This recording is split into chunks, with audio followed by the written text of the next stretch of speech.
Well, good morning, everyone, and welcome to the Thursday, November 15, 2018 meeting of the Edina Housing and Redevelopment Authority. Roll call, please. Ms. Allison. Commissioner Fisher. Here.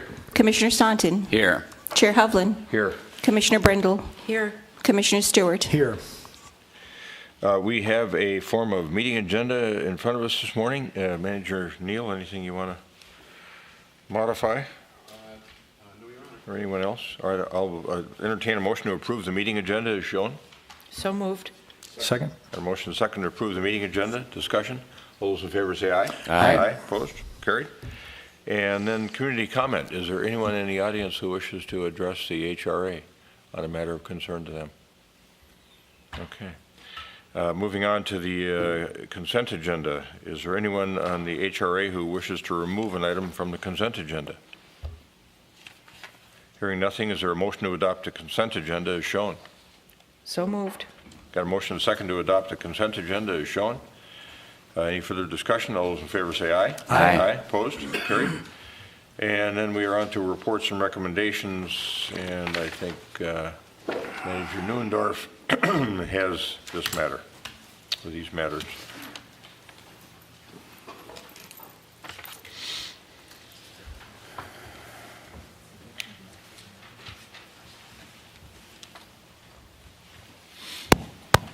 Yes, good morning. Thank you. My first resolution this morning is number 28, or 2018-11, and the topic here is twofold: to establish a new tax increment financing district, and also to modify the Southdale 2 tax increment financing district. For several years, both the city and the HRA have made efforts to support new housing that is affordably priced in Edina. Special legislation was approved back in 2014 and also in 2017 to provide a local funding source to help make affordable housing possible. The first time this legislation was used was back in 2016 to help fund Beacon Interfaith when they constructed the 66 West apartments.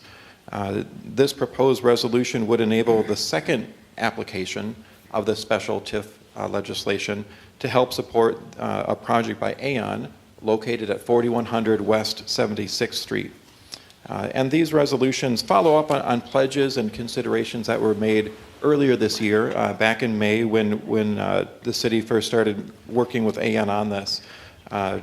In May of this year, we passed resolutions 2018-03 and 04 that made pledges to consider the creation of a TIF district and also to consider a pledge of financial support from the existing Southdale 2 monies that have accumulated. And so this is the step in the process where we actually consider officially directing those funds and creating the TIF district. I have a brief PowerPoint presentation that runs through these, and just a quick background to refresh memories. The site in question is at 4100 West 76th Street. It's an older commercial building, first built back in 1967.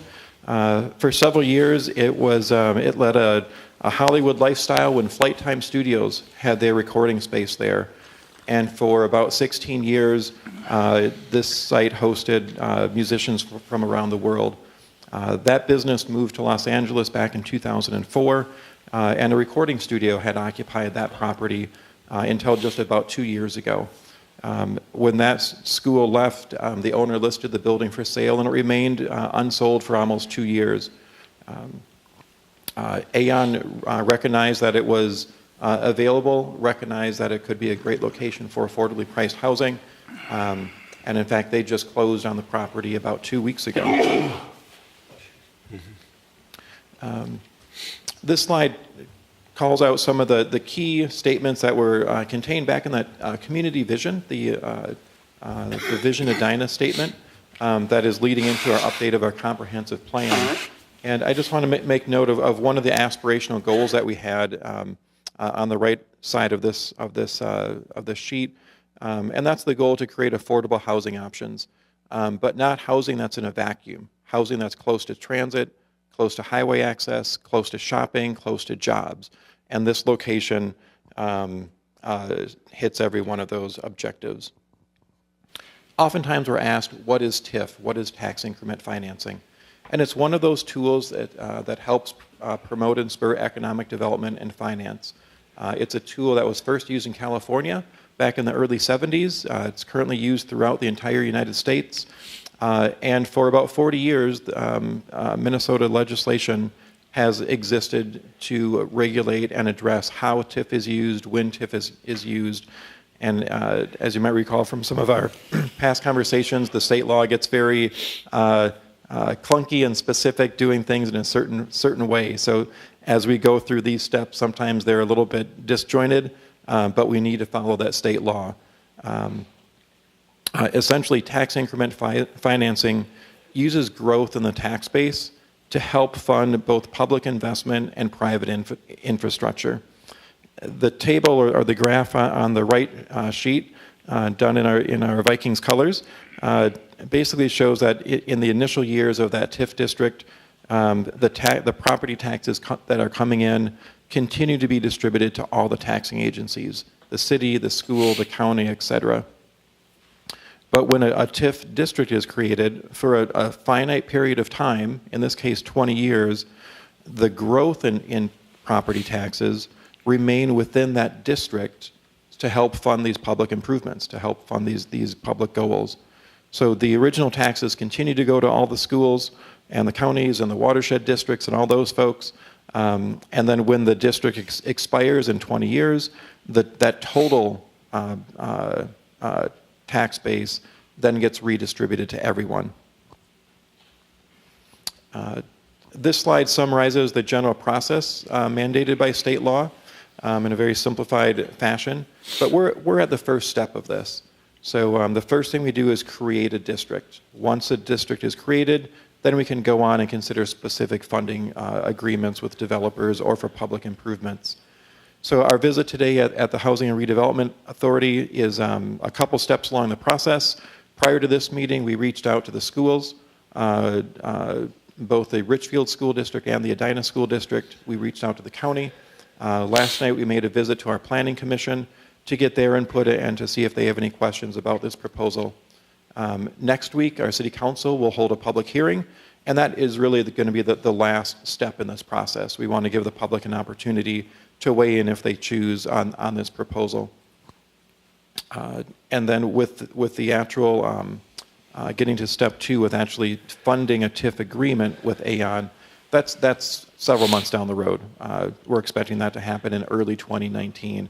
But creating the TIF district is the first step. And working with our advisors at Ellers Associates, they've recommended that we do this in 2018 just to make sure that the budgets align. So we're actually a little bit ahead of the curve rather than behind the curve, just where we like to be. I have a question. Yes. Member Brindle, Commissioner Brindle. So you've reached out to the Edina School District and the Richfield School District? That's correct. Is there a reason you haven't reached out to Hopkins? Yes. So these districts, these TIF districts, are also within the boundaries of the Richfield and the Edina school districts. The Hopkins School District is not involved at all. They're not impacted. And as you may recall from some previous maps, and I have a map showing up here, but the Richfield and Edina districts kind of leapfrog throughout that greater Southdale area. And so I've got a map that shows where those boundaries are. When it comes to using tax increment in Edina, we currently have 6 active districts. We have more districts than we've had for several years, but the districts are each relatively small. So this slide identifies and shows where those 6 districts are.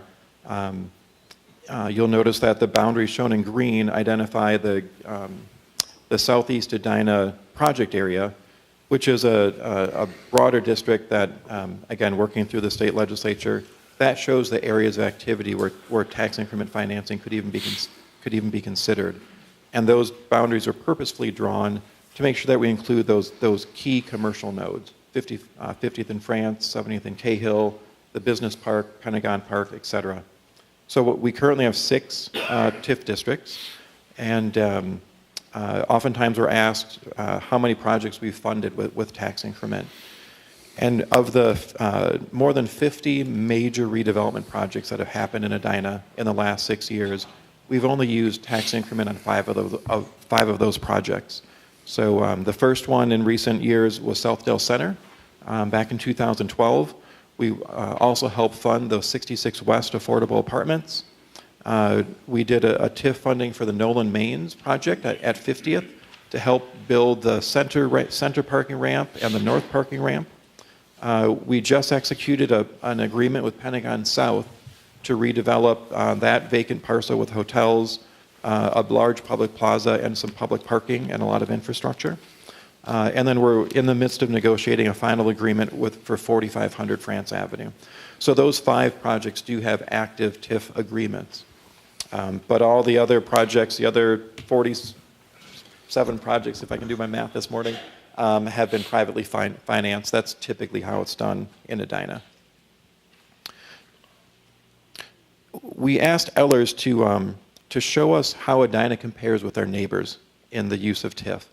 And this chart shows the percentage of the tax capacity of a city that's included within the boundaries of a TIF district. So you'll see Edina in green in the center of this chart. About 3% of our total citywide tax capacity is included in a TIF district. And this really is, while we're in the middle of this chart, we're really on the low end. You'll notice many of our neighbors use TIF to a much greater degree than Edina does. So St. Louis Park, Hopkins, Bloomington have between 8 and 10% of their tax capacity included in a TIF.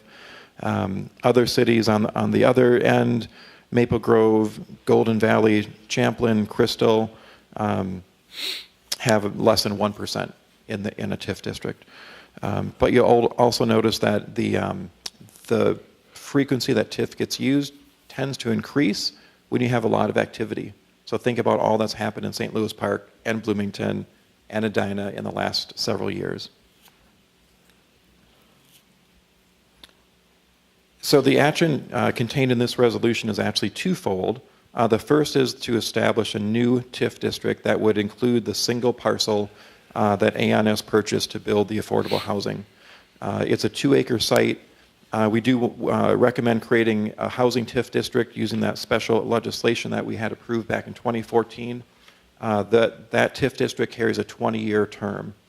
And notably, the language in this TIF plan specifically identifies and recommends pooling to use some of the incremental dollars created in the Southdale district to pool those to help fund this project. It also allows acquisition of this one parcel, and that's something that we've not done for several years, but it's an option we might want to consider to have the HRA actually acquire this parcel and invest our dollars that way. Every TIF plan is required to have a budget. That's one of the main ingredients of that TIF plan. So in this case, for the Aon site on 76th Street, we've projected that over the 20-year term, about $2.1 million of incremental revenue will be collected. That also includes some interest savings of having some money sit in the bank for a little bit. But it excludes the base taxes. If you think back about the chart I showed a few minutes ago, the base taxes always continue to be distributed to the city, the schools, the county, et cetera. And then on the right side of this slide shows how we anticipate spending those dollars. So the primary source, the primary use of those dollars would be to finance the affordably priced housing and to pay for any interest associated with borrowing money to build that project. So the budget is fairly straightforward. When it comes to creating a housing TIF district, the but-for analysis is a little bit different than we've seen in the past. When it comes to a housing district, we don't necessarily have to establish that blight exists or that the buildings are considered substandard, but it's generally recognized that affordably priced housing doesn't happen magically. It costs real money to fund these projects, and frankly, the rental income that's generated isn't sufficient to pay the debt or to pay the construction costs or the operating expenses. So in this case, the state law requires that at least 20% of the units be affordably priced for at least 25 years. In this particular case, we're expecting that 100% of the units in the building will meet that criteria.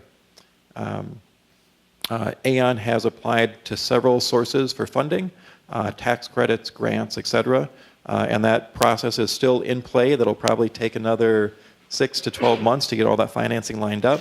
But in conclusion, considering that this is affordably priced housing, it's very reasonable to expect that this project will not move forward without the use of tax increment financing.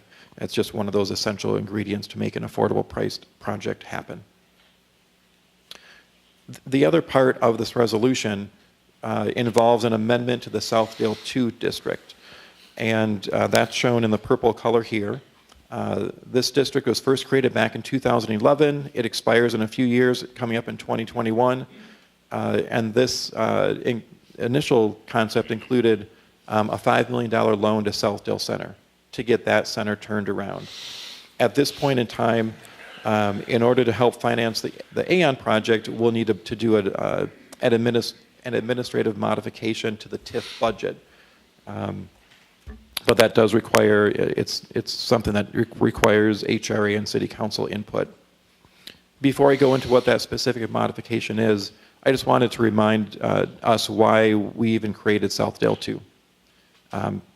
So back during the Great Recession, Governor Dayton at the time had created special legislation to help promote investment and job creation throughout the state of Minnesota. The city of Edina used that special legislation in 2011 to create the Southdale district. And prior to that, the graph here shows the market decline in the valuation of Southdale Mall and the properties in that area. Over the years, in a 7-year period from the mid 2000s to the time that the TIF district was created, the market value of that property had gone down significantly, about 40% drop. Shopping had dropped off. The building had not been remodeled or updated for many years. It was less attractive to consumers. They had better options, wasn't appealing to residents, and it raised a lot of questions regarding what is the fate of that whole district. The city decided to get involved, and in 2011 we did reach an agreement with with Simon Properties, the owner of the mall, and the city issued them a $5 million interest-free loan, provided that they invested at least $15 million to update all the public spaces in that property. That was a commitment that they stuck to. In fact, they spent probably 3 times the minimum amount that was required, and they did it quickly. And as you can see, there's been a lot of change and reinvestment in that area. So the remainder of this chart shows the increase since the TIF district was created and since the mall owner started putting new tenants in the mall, reconfigured everything, started working on some of their outlots. So these numbers are actually about a year old, and the trend lines continue in the upward direction. But just in the last 5 years since that TIF district was created, the valuations have come back, the tax capacity has come back, and slowly but surely you're seeing a lot more life and vibrancy there. So this is the very confusing map about the Southdale 2 district and all the various taxing agencies, the school districts. The yellow lines are the individual parcels that are included in the district. There's 300 parcels. Right now it's the city's largest TIF district. It's that large because it includes several condominiums, and so in those cases, each condo unit is considered a separate parcel. But the district does include about 200 acres. When we created the district, we knew that Southdale Mall would meet their obligations, and we hoped that some of the neighbors would rise to the occasion as well. And as evidenced by the number of cranes and the number of construction projects that have happened over the last several years, that hope has really been fulfilled. So to date, there have been 11 new projects completed. They're located throughout the Richfield School District here in blue. Other projects have been created in the Edina School District in green, and there's more coming. There's a few districts still to come, or a few projects still to come in both the Edina and Richfield districts. And overall, that has had a sharp increase in the market value of the area. Initially, we were projecting about a $200 million increase. At this point, we're at $300 million and growing. So with that investment has really paid off and achieved and exceeded many of the goals that we had for it. So the reason that we're here this morning showing you this is because the original budget in that TIF plan forecast about $11.9 million in new investment and actually new taxes generated from that new investment. Based on what we're seeing, it's going to be much larger than that. So in order to provide financing and funding for a project like Aon, we need to technically go back and update this budget to make sure that it aligns. So it's a lot of process to make a simple project happen, but it's a process that's necessary. So the other portion of this resolution is a modification to the budget of Southdale 2 District. It does recognize this new Aon 76th Street District, and it adds 2 line items as far as items that we can invest monies in. And that's potentially land or building acquisition. We're adding a $4 million line item for that. Not that we're paying $4 million, that's just a budget number. And for affordable housing, we've increased and added $15 million of potential expenditures in affordable housing. I don't know if we'll get to $15 million, but with the special legislation that the city currently has, we're hoping not to just fund the Aon project, but to hopefully fund 1 or 2 additional projects in the next few years. So we want to try to get ahead of the curve and make sure that we have budget to do that. So with that background, I'm happy to answer any questions. Nick Anhut from Ehlers and Associates is here this morning as well. And after preparing the materials, reviewing the materials, staff recommends that resolution to establish the new district and modify the old district be approved. All right. Questions for Director Neuendorf? That was a good presentation. Thank you. Commissioner Stewart. Thank you. Director Neuendorf, you might recall when we looked at the TIF district for 4500 France, I had some difficulty getting my mind around having a TIF district that wasn't really a district, but just a site. And so I have the same issue here. I think I came around on the 4500 France to agree that that was appropriate in that case. Help me understand why here it's appropriate to have a single site district rather than having something somewhat larger.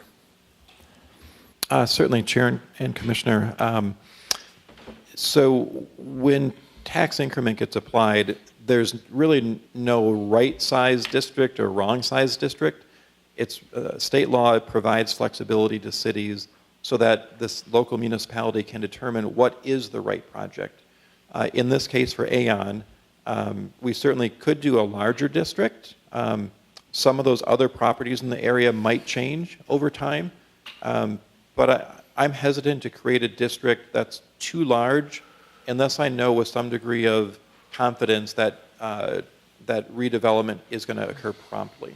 So in this particular case, the Aon parcel is under control and they have ownership interest at this point, so we know that that's going to happen. The building to the east is a veterinary clinic and a new daycare that is just under construction. I think it opens either later this fall or early next spring. So I don't see much change happening there. And then to the west, there's 2 older buildings that will probably change in the next 5 or 10 years. But we met with the owner actually in advance of one of the past meetings, and he's hesitant at this point to see any major change on his site. Maybe that'll change over time, but right now he's very content with the property in the existing condition, leasing it out. And so we could create larger boundaries, but I don't really see a benefit of doing that at this point. Thank you. The other,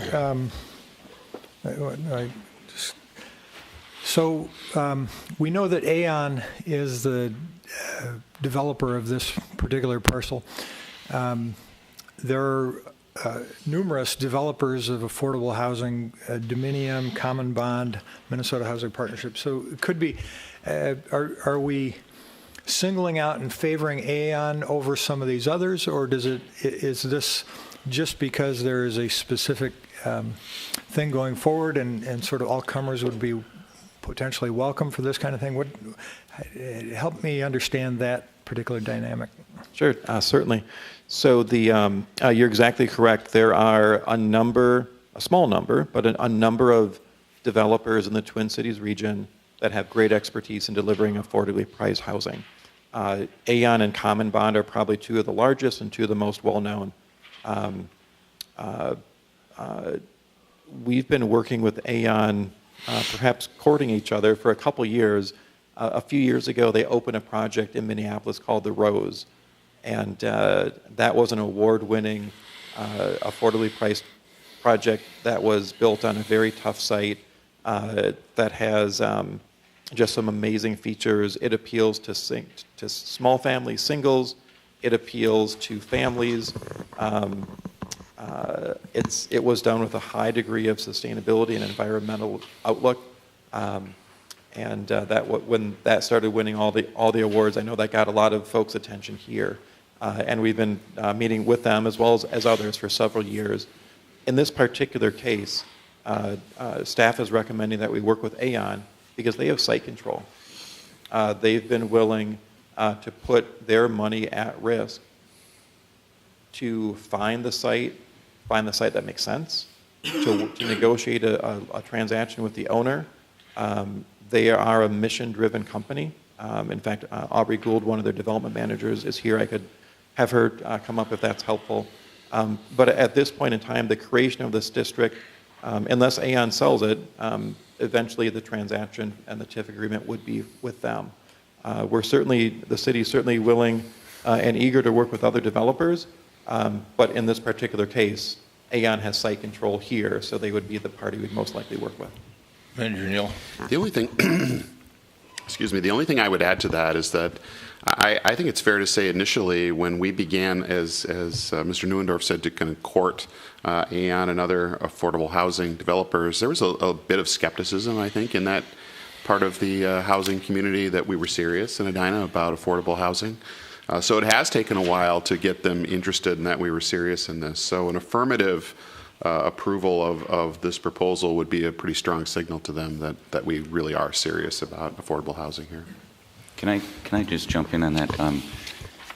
Commissioner. We're at the stage where we're just creating the district. So, I mean, for instance, if Aon were to sell the Common Bond, it'd be Common Bond who might come to us with a similar proposal, right? That's right. That's exactly correct. Yeah, right now, creating the district doesn't execute a contract with any individual company. It's it just agnostic. creates a district. All right, thank you.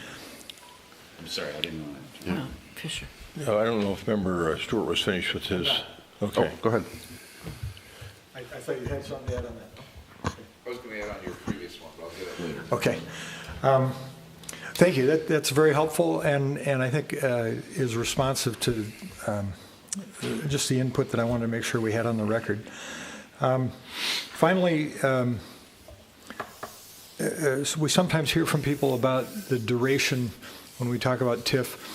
There's a 20-year duration on this district, but it does not say anything about the length of time of a TIF other than it has to be 20 years or less.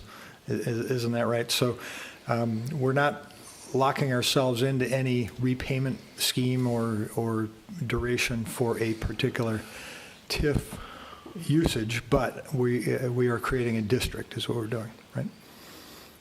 Yes, that's also correct.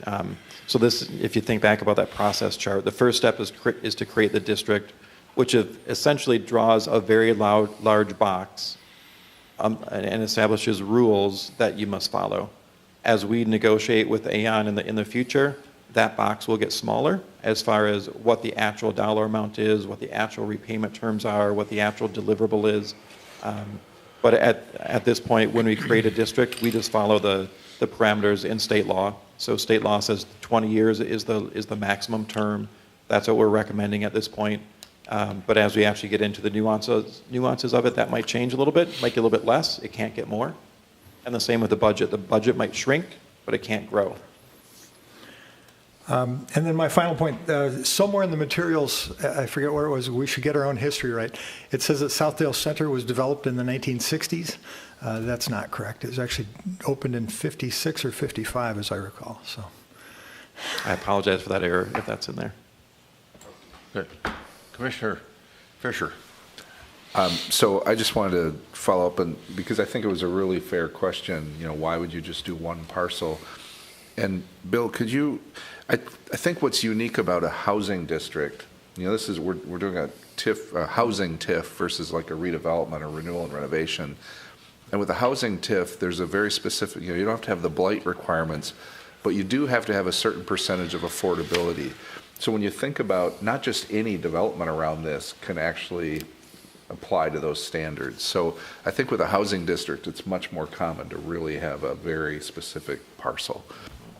Bill, I would want to compliment you on the presentation. I think this is tough to present TIF in a way that's really understandable to people. And I'm in a lot of cities listening to a lot of presentations, and you are really as good as it gets. So thank you. With that, I think, and it's probably more important for the public hearing, I'm assuming you'll do a similar presentation. Correct. That night. When you're doing that presentation that night, when you're on if you could flip to the chart, it might be the one right after this, the graph showing the increment, so it'd be back earlier in the presentation. Yeah, the Viking color, remember you referred to the Viking color? That one. It would be, I think, good that you focus a little bit more on, you said it here this morning, but there's a reason those little lines are rising slightly. Not only is the tax base the same for the school district and the county, but there are opportunities throughout the life of this district. If there's certain referendums or whatever with the school district, they actually get to utilize the increased tax base. So there really aren't any downsides for the school district. And I think it's really important that we stress that as we move forward on these.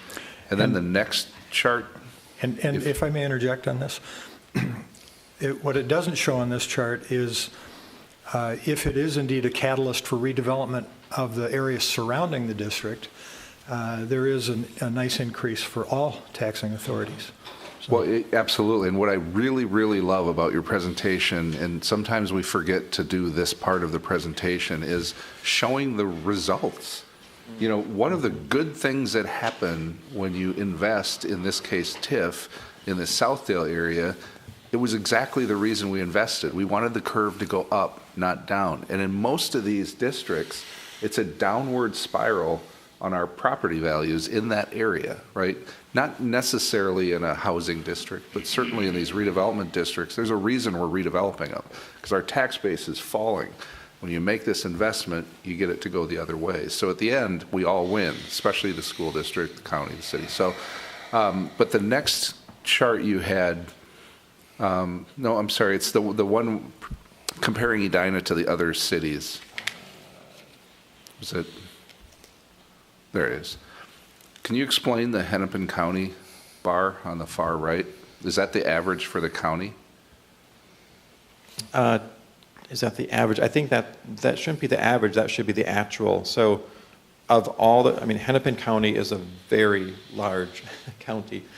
So all the tax capacity in the entire county apparently is 5.2%. Okay, so it I think is that's a direct number. The accumulation of all of these bars on the left for the county as a whole is what the impact is.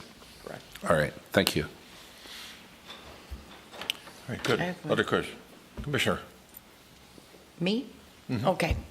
Bill, so this property is going from for-profit to nonprofit. We usually, in most of the TIF districts that we've talked about, it stays in the for-profit realm. It's just a new owner who's doing something, and we use TIF to participate in that project for the purpose of making that site developable, and when there are extenuating circumstances. Now, looking at in that Viking colored graphic, of the tax that would be captured during the time of the TIF district. If this is a nonprofit, what tax is captured? How much is that? And is that enough capacity to pay for what needs to be paid for in order to build this? That's a great question, and the simple answer is yes. But there's a reason that we can say yes. I'm going to ask Audrey Gould to come up. She's development manager for Aon, with the chair's permission. And while Aon is a not-for-profit company, the project will be a for-profit project, and it gets more complicated than I think Audrey's had more practice explaining that. Do you want to give us your name and address, please? Yes. Aubrey Gould. I reside in Minneapolis, and that Aon is located at 901 North 3rd Street in Minneapolis. So as part of our tax credits, there's what is created as a tax credit partnership. And so there will be a limited partnership that will be the owner of this property. And so then we'll have, under the limited partnership, you have general partners. And so then a general partner, like an LLC, will be created for this project, and then Aon is usually the sole member of that LLC. And so this partnership pays taxes. In Minnesota, nonprofits pay taxes, but with these projects, since they're affordable, it's called the 4D.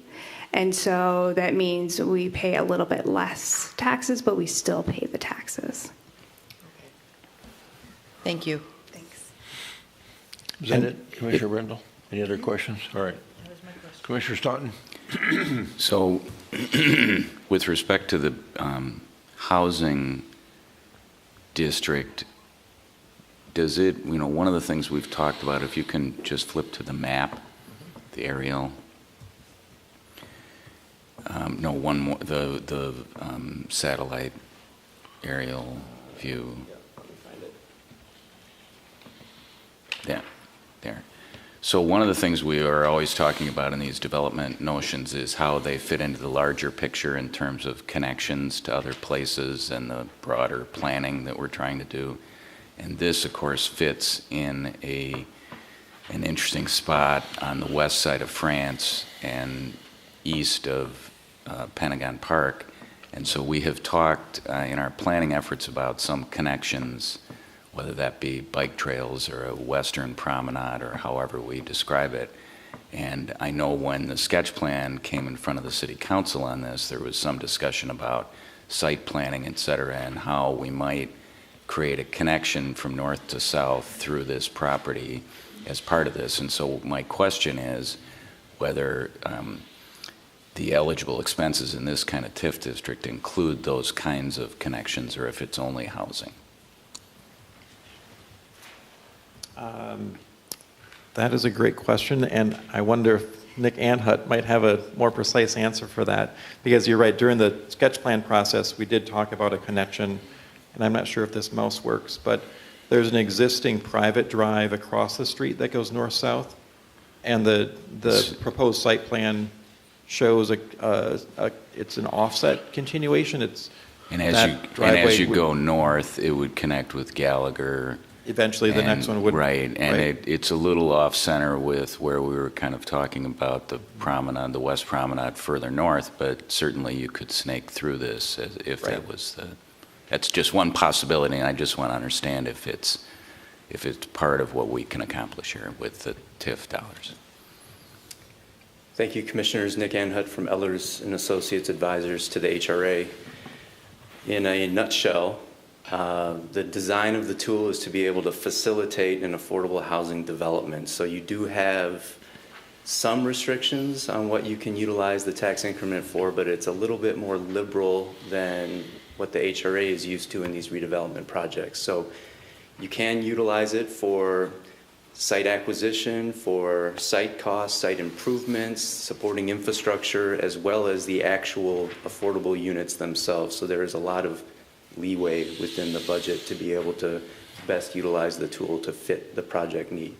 And I suppose we can also I mean, there can be requirements of the project that by relieving the developer of an expense for one, they would be able to pay for a different Potentially it requirement. could, and as Bill mentioned, as we are in the process, that contractual obligation, what deliverables are actually in place is yet to be determined, and you will consider that over the course of the next 20 months, as he mentioned. Okay, thank you. Good. Other questions? Comments? All right, good. Yeah, fine presentation and good questioning too by the commissioners.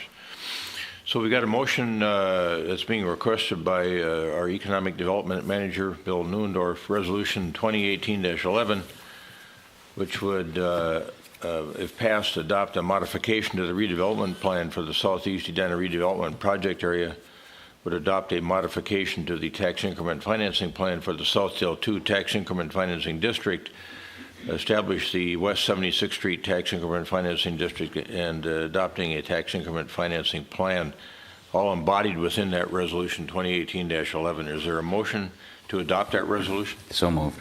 Second. We got a motion and a second to adopt resolution 2018-11 as described. Any further discussion? All those in favor say aye. Aye. Opposed? Carried? All right, good. Thank you. And then Stephanie Hawkinson has a informational item for us.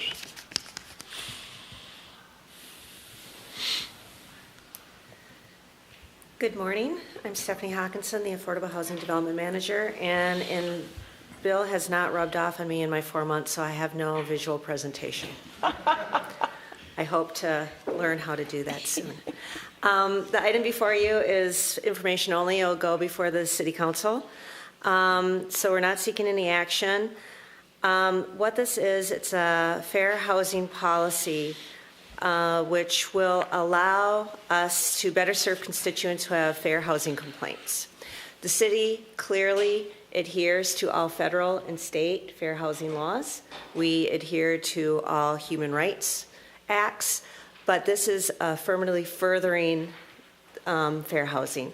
So and a lot of the items that are in this policy are address work plan items that have been approved already through the Race and Equity Advancement Work Plan that you had before you a couple months ago.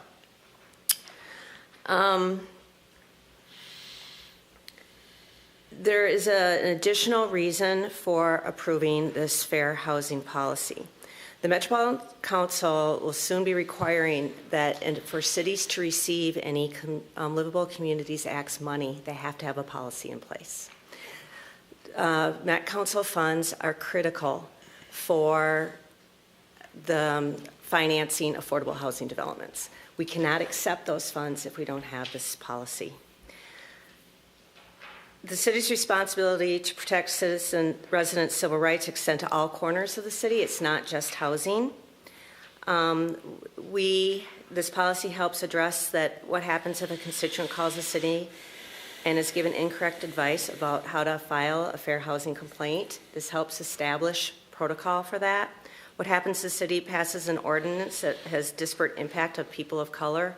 So this policy will put in place action items for addressing those issues. Part of what's in here is being addressed in current work plans. We have a plan to hire a race and equity coordinator in the first quarter of 2019. And one of his or her responsibilities will be for the intake and referral of fair housing complaints. And then also in 2019, we will have a limited English proficiency policy for helping with online communication. So this, again, creates one policy that addresses some of these work plan items that have already been approved. Good. Questions for Ms. Hawkinson on this informational item? Member I do. Brendel. Thank Commissioner you. Brendel. Okay, so maybe an unrelated work plan item is to formalize help me on this, Scott. So for rental properties, so licensing and Inspection. oversight, inspection of rental properties, does this relate to that? Does that relate to this? There will be, there is very likely a connection between the two. And staff have been working on kind of a rehab of that presentation and plan to bring that back to the City Council for a work session review at your December 18th work session. Okay, great. Chair, Commissioners, another connection to that is this policy calls for a housing analysis to review our housing periodically, to examine the affordability of rental and owner-occupied, and we'd be able to better do that if there were licensing, but in the interim, we would find other mechanisms for being able to do that. Okay, thank you. Other questions for Ms. Hawkinson? Commissioner Staunton? So just to summarize kind of part of your presentation, I'm understanding you to say that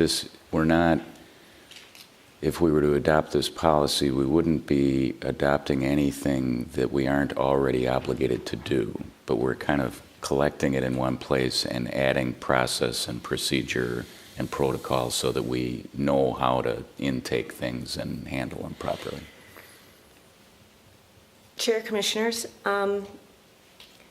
it is affirmatively furthering. We're taking a proactive stance. The existing policy and acts that are in place are reactive, and this is helping us get a little bit ahead of it. We included in here is a affirmative fair housing marketing plan, which I hope to bring before you yet this year, where instead of right now with housing, you can't deny someone a place to live because of if they're a protected class. That's against the law. But what we're not doing is proactively marketing towards those groups of people.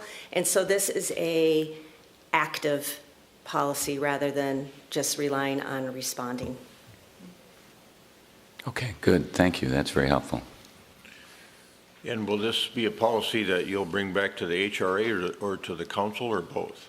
City Council. Other questions, comments? Okay, well, thanks for that update. All right, no correspondence, I take it, other than what we've seen? And then any commissioner comments?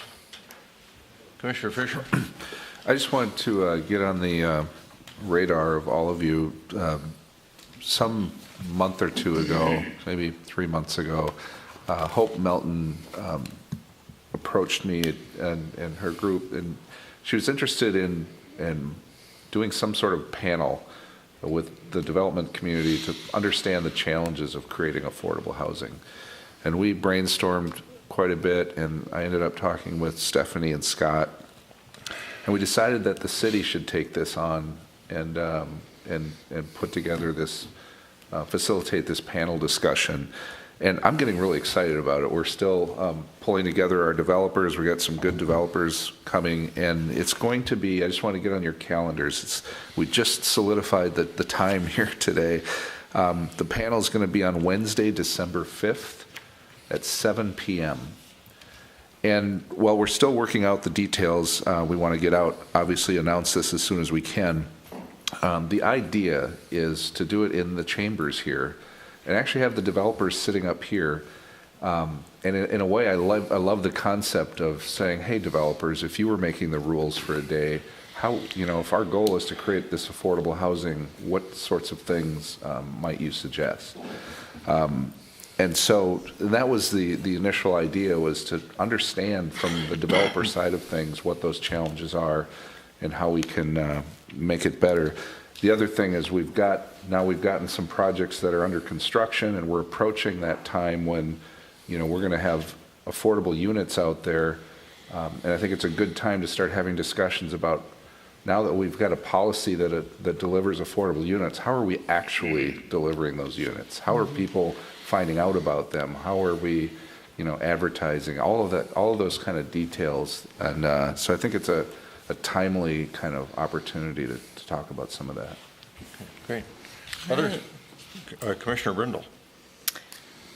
Today is an important day It is the deadline by which the Federal Transportation Administration was to make a decision on Southwest LRT. So they have until the end of today. The Met Council rescheduled their meeting, which was scheduled for last night. So the commissioners are meeting tonight, and for the purpose of meeting on the last day that the decision was possible to be made, and it was made yesterday. So it's a huge, I think, I don't know, victory's the right word, but a sigh of relief for many people who have been working on this for years. Mayor Hovland is one of them, and who has been on a variety of committees looking at the regional impact and the route and all sorts of factors that lead to where we are today with being able to now bid the project, get it staffed, and begin to actually construct a light rail line to this part of the Twin Cities. And I would go as far as to say that while Southwest LRT does not enter Edina, it will have great impact on people in Edina, particularly those who live in the Morningside to the southwest part of Edina, because it is going to come closest to that part, those parts of our city. So looking at the TIF district map, those parts of our community are not in our TIF district. And so looking at readying those parts of Edina for possibly higher density housing, mixed developments that are typical around and leading to a station area, I would look for kind of the softening of the edges, if you will, of trying to make access to light rail stations as easy as possible. And so I'll just toss that out there. It's a reality now. Finally, I've been, thinking about how we're going to do this for years. And now it's a reality and something we can actually start to talk about with some assurance that if we come up with a plan that readies our city with, whether it's a shuttle that goes throughout the city and gets to those points, whatever it might be. But I think that is going to present for us a really nice challenge to be part of that network. Thank you for that comment. I hadn't thought about commenting on Southwest LRT, but it was a timely comment on your part, Commissioner. I was just sitting here thinking as you were talking about it. I think Gail Dorfman was still a county commissioner when she recommended that Edina be on the Quarter Management Committee and asked me to serve, and I think it was over 8 years ago now. Yeah. 8 or 9 years ago that we started. Peter Bell was still the chair of the Met Council when we started. We started our meetings downtown, and so it's been a interesting journey, but this is the first chance for our region to have a system. And this 14-plus mile line will help us create a system that will be the bedrock for some of our economic development strategies, our moving of passengers, people in a more effective way. And it's going to be just a tremendous asset for our region. And as you say, we're nearby. We've got some good access for the west and north parts of our community. But really looking forward to seeing this project get a shovel in the ground and get going. Yeah. All right. Anything else? Manager Neal, you've got at least some calendar issues to address. Yes. Maybe some other things as well. We have the calendar in front of you today for HRA meetings for 2019. I did have a chance to speak with Councilmember-elect and Commissioner-elect Ron Anderson last week to ask him if the Thursday morning slot was going to work in his personal calendar. He said it would. So if it works again for the rest of you, I think we can continue with the second and fourth Thursday mornings as we have scheduled for 2018. And this is the calendar that we are proposing to you for 2019. Good. Mr. Chair. Yes. So as you'll find out in my role as a city council member, I missed an item that the city manager will be getting you on. But I did look at this and notice that it looks great with the exception of the fourth Thursday in November. We have a meeting scheduled, and unless we're serving turkey breakfast that day, I think we probably don't want to do it. So at Commissioner Staunton's urging, I would recommend that we cancel the HRA meeting scheduled for Thanksgiving morning on November 28th. All right. Is there a motion to that effect? So moved. Second? I mean, staff could be here if you need us to be. No. That'd be above and beyond. Okay, all right. All right. We've got a motion and a second to cancel the meeting on, what is the date? November 28th. 28th. There it is. 2019. November 28th, 2018. 2019. 19? Oh, yeah, 19. Any further discussion? All those in favor say aye. Aye. Opposed? Carried. Good. The other item I would mention that you may notice is that we have, for the first time, included the bills payable for HRA on your HRA meeting schedule. So that'll be a new feature that you'll notice on future HRA meetings from here on out. And then, Director Benarott, anything you want to talk to the HRA about relative to the ribbon cutting at 9:30? You sent out a comprehensive memo yesterday. I'm glad you found the memo to be comprehensive. I'm just excited to mark this milestone in construction on Market Street, and hope you'll be able to go down before and after our photo opportunity to thank the neighborhood for their patience during the project. All right, so between now and 9:30, we can go down and drink coffee and visit with folks at Edina 5-0. Have some carbohydrates too, as it looks like.